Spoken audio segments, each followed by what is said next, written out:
दोस्तों, हमारे जीवन का सबसे बड़ा सत्य ये है कि हमें एक ना एक दिन मृत्यु जरूर आनी है, जिसे कोई टाल नहीं सकता है।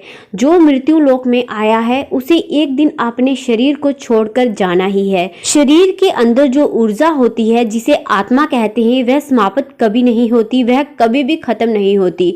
हमारा शरीर खत्म हो जाता है लेकिन आत्मा कभी भी समाप्त नहीं होती है, बस ट्रांसफॉर्म होती रहती है एक शरीर से दूसरे शरीर में। ये ऊर्जा जब शरीर से निकलती है तो ये कुहासे के समान होती है, एक फॉग के समान होती है, जिसकी छवि उसी प्रकार होती है जिस शरीर में ये निकलती है। मृत्यु के कुछ समय तक आत्मा को अजब गजब अनुभव से गुजरना होता है, जो आत्मा के लिए दुख और कष्टकारी होता है।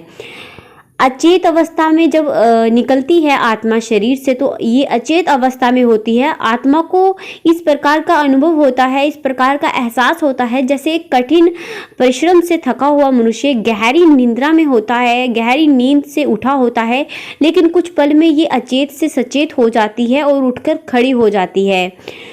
जब व्यक्ति के शरीर से आत्मा निकलती है तो उसे कुछ समय तक पता नहीं होता है कि वह अपने शरीर से अलग है। वह उसी तरह से व्यवहार करती है जैसे कि वह अपने शरीर में रहकर व्यवहार कर रही होती है। शरीर से निकलकर खड़ी आत्मा अपने सगे संबंधियों को पुकारती है, बेचैन रहती है, छटपटाहट करती है, लेकिन उसकी आवाज़ कोई सुन नहीं पाता है। इससे आत्मा को बेचैनी, छटपटाहट, घबराहट होने लगती है। आत्मा परेशान होकर सभी लोगों से कुछ कहना चाहती है, पर उसकी आवाज़ बस उस तक ही गूंज कर रह जाती है, क्योंकि वह भौतिक नहीं अभौतिक आवाज होती है, ध्वनि होती है, और मनुष्य केवल भौतिक चीजों को ही महसूस कर सकता है, अभौतिक को नहीं। इसलिए बाकी लोगों को उनकी कोई भी आवाज आत्मा की सुनाई नहीं दे पाती है। वर्षों तक शरीर में रहने से जो संसारिक माया का आवरण आत्मा पर पड़ा होता है, उससे मोहवश आत्मा दुखी होकर कभी अपने मृत शरीर को तो कभी अपने संबंधियों को देखकर उनसे बात करना चाहती है, बात करने का प्रयास करती है, लेकिन हर बार वह विफल हो जाती है।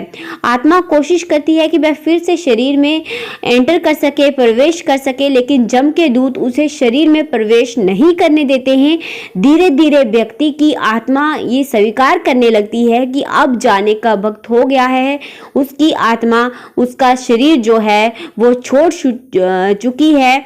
अब इस शरीर का कोई भी काम नहीं है, वह इस शरीर से अलग हो चुकी है और मोह का बंधन कमजोर होने लगता है और वह मृत्यु लोक विदा होने के लिए आत्मा वो तैयार हो जाती है।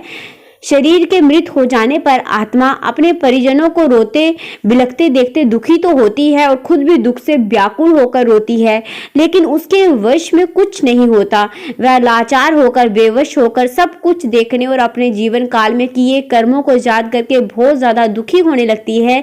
जम के दूत आत्मा से कहते हैं कि चलो अब यहाँ से चलने का समय आ गया है, और कर्मों के अनुसार जो भी उसके कर्म होते हैं उसके अनुसार उसे लेकर जम मार्ग की ओर चल पड़ते हैं।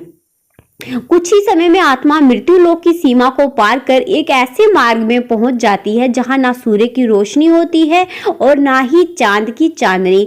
उस लोक में हर जगह अंधेरा होता है, जहां आत्मा अपने कर्मों और इच्छाओं के अनुसार कुछ समय तक विश्राम करती है। कुछ आत्माएं जल्दी शरीर धारण कर लेती हैं, तो कुछ लंबे समय तक विश्राम के बाद अपनी इच्छा के अनुसार नया शरीर धारण करती हैं।